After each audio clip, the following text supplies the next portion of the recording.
in Osama City. You're watching One TV News Channel. One TV News Channel. Serving you with information, news, sports, and public affairs. One TV News Channel. One TV News Channel. Serving you with love. Ang telebisyong pangmasa. One TV News Channel. One TV News Channel.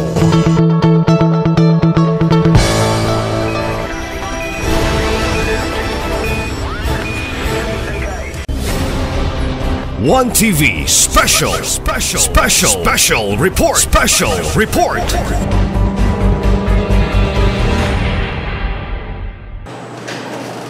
Honorable Cynthia Mary, Honorable Secrets, Honorable Catherine Lim, Honorable Cecil Co, Honorable Marcelo Romero II, Honorable Roland Suizo Jr. Present, Honorable Daniel Lau, Honorable Juanito Sakin Jr., Honorable Marcilian Tapayan, Honorable Saulo Salvador, Honorable Sancho Aminal Jr., Honorable Jun Carlo Moralion, Honorable John Fel Duhay Lungsod, the Honorable Relinda Bation. There are 13 members present, Your Honor. There were 13 members present. The Chair declares a quorum. Once again, good afternoon. This is our regular section. And for the order of business, may I request the Honorable Majority Floor Leader, the Honorable Marcilian Tapayan, please. Yes, Honorable Chair, thank you. Good afternoon. Good afternoon, everybody. We have no visitors or guests availing of the People's Hour, Honorable Chair. So we proceed. Item number 5, approval of the agenda for the day. There are about 7 written proposed insertions, Honorable Chair, to our order of business, which I am going to read. First, enactment of an appropriation ordinance for our supplemental budget number 1, General Fund, and 5% Local Disaster Risk Reduction and Management Fund in a total amount of 125,739,669 pesos and 84 centavos. Second, written proposed insertion of share is for us to enact a resolution approving the insurance underwriting activity by the Philippine Crop Insurance Corporation Regional Office in the city. Third, written proposed insertion of share is for us to enact a resolution approving the assessment for the certification renewal of Diamante Animal Bite Center on 2-3 May 2024 by the Center for Health Development, Northern Mindanao, in Osama City. Number 4, proposed written insertion of share is a resolution approving the Barangay Agrarian Council, BARC officers o Barangay Balintawak, Labinay, Sangidako, Antabid, on 7 May 2024 in Barangay Labinay by the Department of Agrarian Reform Provincial Office. Number 5, proposed insertion is resolution approving the LTO seminar workshop on 9 May 2024 by Osama City Chamber of Commerce and Industry Foundation Incorporated in the city. Number 6, Honorable Chair, is resolution approving the Communications Navigation Surveillance Systems Officer Bus 44 examination on 25 May 2024 by the Civil Aviation Authority of the Philippines in Osama City. Number 7, the last but not the least, proposed insertion is a resolution approving the quarterly distribution of community assistance monthly statement of accounts at General Assembly from May to November 2024 by Social Housing Finance Corporation, Northwestern Mindanao Office in Osama City. These are the 7 written proposed insertions on the budget to our order of business. Accordingly, I move a joint motion to approve the agenda for the day with 7 proposed insertions on the budget. There is a motion from the Honorable Majority Floor Leader for the approval of our agenda for today with 7 inclusions as being presented. Motion approved. Thank you, Honorable Chair. There are no minutes furnished to each one of us under item number 6. So please proceed to item number 7, letter C, decisions on request for first reading. Items number 1, 2, and 3 are annual budgets of Barangay Carmen Annex, Barangay Diguan, and Barangay Labo. For approval of this host body, I now yield to the Chairman of the Committee on Barangay Affairs, Honorable John Carlo Moralion, to introduce and recommend action on these 3 items, 1, 2, and 3, Honorable Chair. The Honorable John Carlo Moralion is now recognized by the Chair for the appropriate motion. Thank you, Majority Floor. Thank you, Madam Chair. I would like to pass the Barangay 2024 annual budgets of the 3 barangays. Barangay Carmen Annex, 8,848,066. Barangay Diguan, in the amount of 3,852,512. Barangay Labo, in the amount of 6,030,883.25. I would like to pass for first reading with reservation, Madam Chair. For first reading with reservations, motion approved. Madam Chair, considering the necessity and urgency of the said annual budgets, and these are being reviewed by the City Budget Office, I would like to pass for second and final reading waiving the internal rules, Madam Chair. Due to the urgency of these 3 requests from Barangay Carmen Annex, Barangay Diguan, and Barangay Labo, the Honorable Moralion is passing this on the second and final reading, waiving the internal rules, considering that this has been duly reviewed by the Budget Office. Any comment? Reaction? Remarks? Hearing none, we shall approve on the second and final reading, waiving the internal rules. Thank you, Honorable Chair. Items 4, 5, and 6 are applications for special use permit. Number 4 refers to the application of Mr. Edward Lincolnio, endorsed by the CPDO, for a special permit for a 1-story warehouse and administrative building located in Barangay Gango, which is currently under high density residential use. 3. Number 5 refers to the application of Apex Land Incorporated for SUP for these lots and building located in Barangay Gango, which is presently under high density residential use. 3. Number 6 also, Honorable Chair, is an application by the Chile Shop House Prison Resto Bar, which will permit for a restaurant and resto bar located in Barangay Gango, which is currently under high density residential use. 3. These 3 applications, Honorable Chair, for SUP, I move for approval on the first reading, Honorable Chair, and that we will conduct a hearing on this as required by our ordinance. I recommend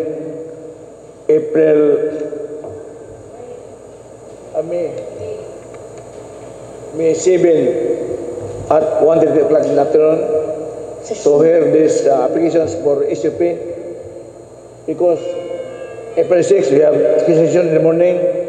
In the afternoon, we have a POC meeting. So April 7, we'll have SUP. April 8, we'll have the committee hearing of the ordinance of the police. April 9, we'll have an investigation in the application of the issue of timberland which are titled in barangays San Antonio, Tamamanabay, Carmen Annex, Palaubang, and others. So I recommend we hear this on Tuesday, May 7 at 1:30 o'clock in the afternoon, Honorable Chair. A joint committee hearing by the Committee of Honorable Digisiso, Committee on Housing Installment, Committee on Laws by Honorable Danilao, Laws and Style, Committee on Trade, Commerce and Industry by Honorable Catherine Lim, and Committee on Barangay Affairs. Joint committee hearing on May 7 at 1:30 o'clock in the afternoon, Honorable Chair. So, back to my motion, I move for approval the first reading, Honorable Chair. Move for first reading and be referred to the committee.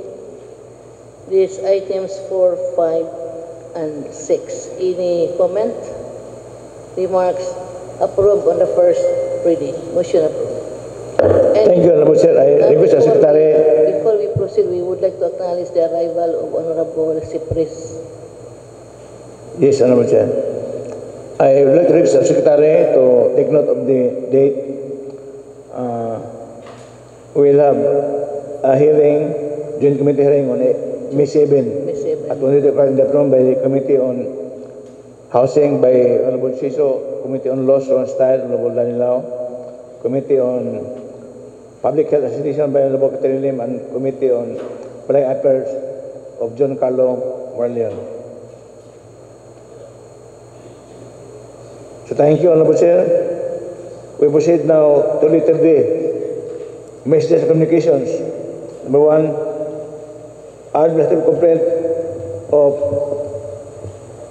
Madam Delilah Isnobal and Ms. Christine Isnobal, residents of 15th Barangay, Sami City, against Punong Barangay, Bidin Lauron Nicamalas, and rescue driver, and member Sonny Buy Lumosad of the same barangay for misconduct in office and abuse authority. With the kind indulgence of the committee chair, Honorable Lao, Honorable Chair, I move that this complaint that the respondent Punong Barangay Bilin Narindas be required to answer the complaint within 15 days from receipt, because the complaint is in due form and substance. It has it's verified and as certificate of non-shopping. However, we can't require respondent, rescue driver, or Bibat member Sunny Buy Lumosad to answer, because it's beyond our jurisdiction. We can only convene as a quasi-judicial body in a complaint against elected barangay officials. And this rescue driver is not an elected barangay official, so this can be addressed in other forum, Honorable Chair. So we require by Captain Bilan Laron Nicamalas to answer the complaint within 15 days from receipt of the summons. I request the Secretary to issue a summons to by Captain Bilin Laron Nicamalas to answer the complaint within 15 days. On receipt of summons, Honorable Chair. Thank you, Honorable Majority Floor Leader. On messages and communications manifested by the Majority Floor Leader requiring Punong Barangay Bilin Lauron Nicamalas to reply on this administrative complaint of Miss Delilah Noval and Miss Christine Michelle Noval. Noted by the Chair. Thank you, Honorable Chair. Number 2, Asenso Osamis Farmers Full Assistance Program Harvest Accountability Report for the season March 2024 submitted by City Agriculture Office. Copy available Office Secretary Samani, Honorable Chair. I recommend that this report of our City Agriculturist, Sir Manuel, Sir Pihuan, Caleb Pihuan, be duly noted in the record City Council, Honorable Chair. For item number 2 on messages and communications, this Asenso Osamis Rice Farmers Full Assistance Program Harvest Accomplishment Report for dry season March to June 2021, which was submitted to us by the City Agriculture's Office, moved by the Honorable Majority Floor Leader, that this be duly noted. Thank you, Honorable Chair. Nice one. Number 3, resolution number 312-24 of the Sangguniang Panligan of Misamis Occidental, declaring operative the Operation Ordinance number 01-2024 of the Sangguniang Lungsod of Misamis, amending Operation Ordinance number 13-2023. Again, I recommend that this approval resolution approving our ordinance of the City of Misamis be journal to the record City Council with thanks, Honorable Chair. This resolution, on item number 3, this resolution number 312-24 of the Sangguniang Pandalawigan, Misamis Occidental, moved by the Honorable Majority Floor Leader that this be duly noted and with all thanks to the Sangguniang Pandalawigan. Noted. Thank you, Honorable Chair. Number 4, later dated April 22, 2024, from City Administrator transmitting the LG Region 10 Memorandum dated April 19, 2024 is subject the LG Memorandum Circular number 2024-047 dated April 8, 2024 roles and responsibilities of the local government units under the Republic Act number 11697, otherwise known as Electric Vehicle Industry Development Act or EBITDA. This memorandum of the DLG refers to the roles and responsibilities of local government units relative to electric vehicle units in accordance with RA number 11697. I recommend that this memorandum and message of our City Administrator transmitting the memorandum of the DLG be in the meantime adjourned and record City Council. Presented by the Honorable Majority Floor Leader, that's DILJ Memorandum Circular number 2024-047 be just duly noted. Thank you, Honorable Chair. Number 5, DILJ Region 10 message April 18, 2024 with subject dissemination of Memorandum Circular number 2024-056 entitled Second Bus of National Movement for Young Legislators in MYL, official legal course for legislators. Again, unless Honorable De Lungsod has certain observations, comments, and remarks on this, I recommend that this, the IG message of the Region 10 of the ILG be in the meantime be journaled and record City Council, Madam Chair. This DILG Region 10 message manifested by the Honorable Majority Floor Leader that this be just duly noted. Thank you, Honorable Chair. There are no pending matters under item number 8. Committee reports submitted. Item number 9, please proceed to letter C, an assigned business whereby we have 7 approved insertions, Honorable Chair. And may I start with the first approved insertion, the enactment of an appropriation ordinance for a submitted budget number 1, General Fund, and 5% of local disaster risk reduction and management fund, a total amount of 125,739,669 pesos and 80 centavos. I move for approval on the first reading with reservations, Honorable Chair. Move for first reading with reservations. Motion approved. Thank you, Honorable Chair. Due to urgent demand of public interest to espouse sound fiscal management, in as much as we have already approved our supplemental admission program for General Fund and 5% LDRRMF for calendar year 2024, as well as we have approved yesterday the programs, projects, and activities of PPS. Honorable Chair, I now move this motion to approve the appropriation ordinance for our supplemental budget number 1, General Fund and 5% LDRRMF in a total amount of 125,739,669 pesos and 84 centavos for approval on the second and final reading, waiving the internal rules, Honorable Chair. Moved by the Honorable Majority Floor Leader for the approval of the supplemental investment program for General Fund and the 5% LDRRMF for calendar year 2024 in the amount of 125,739,669 and 84 centavos. Move for its approval on the enactment of this appropriation ordinance on the second and final reading. Any comment? Remarks? Hearing none. Motion approved on the second and final reading, waiving the internal rules. Thank you, Honorable Chair. Upon session number 2, a resolution approving the insurance underwriting activity by the Philippine Crop Insurance Corporation Regional Office in the city.